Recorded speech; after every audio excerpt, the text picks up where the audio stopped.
that put Columbia Pictures on the map, the European romantic sophistication that Ernest Lubitsch brought to Paramount, the stylish Germanic horror films made at Universal, the austere Rogers films and romantic comedies that floated RKO. Some of these films are visibly marked by the Depression, others seemingly not at all, at least until we look at them more closely. This book examines the rich array of cultural material, books, films, songs, pictures, designs, to fathom the life and mind of the Depression. But it also brings history to bear on these peerless works to understand where they came from, to listen to their dialogue with their own times. Great art or performance helps us understand how people felt about their lives. It testifies to what they needed to keep going. This is why we return again and again to classic American social novels, from Uncle Tom's Cabin, The House of Mirth, and The Jungle, different as they are, to The Great Gatsby and The Grapes of Wrath. Each, in its own way, enables us to feel the pulse of society from the inside. Dancing in the Dark, then, shows how the arts responded to a society in upheaval, and, at the same time, how they altered and influenced that society, providing a hard-pressed audience with pleasure, escape, illumination, and hope when they were most needed. No two views of the 1930s are entirely the same.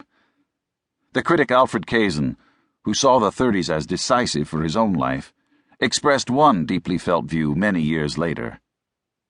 "No one who grew up in the Depression ever recovered from it," he wrote in 1980.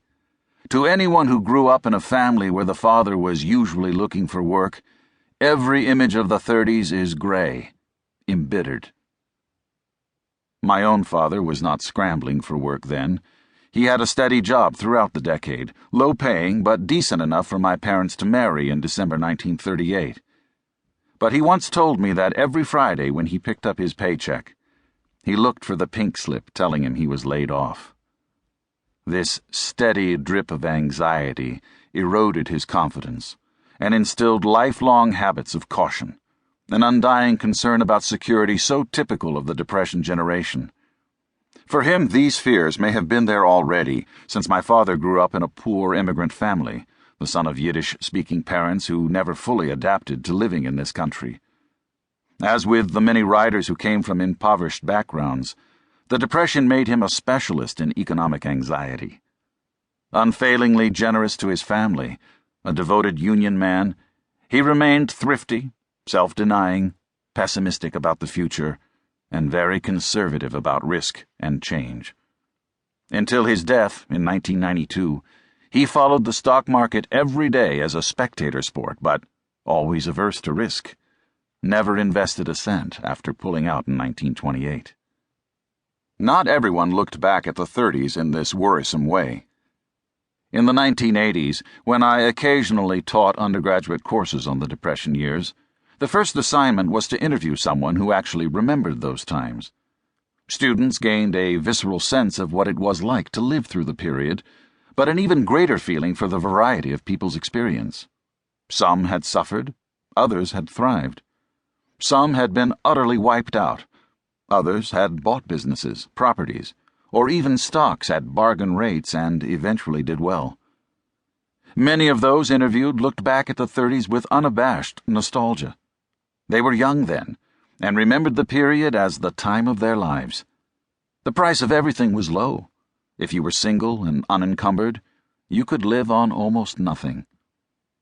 Others insisted that those who had grown up amid post-war prosperity understood nothing. Hard times were bound to come again.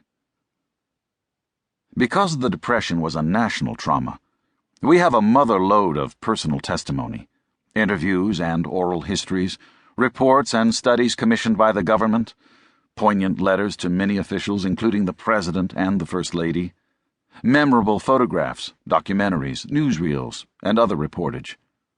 Few other periods of American life are as well documented.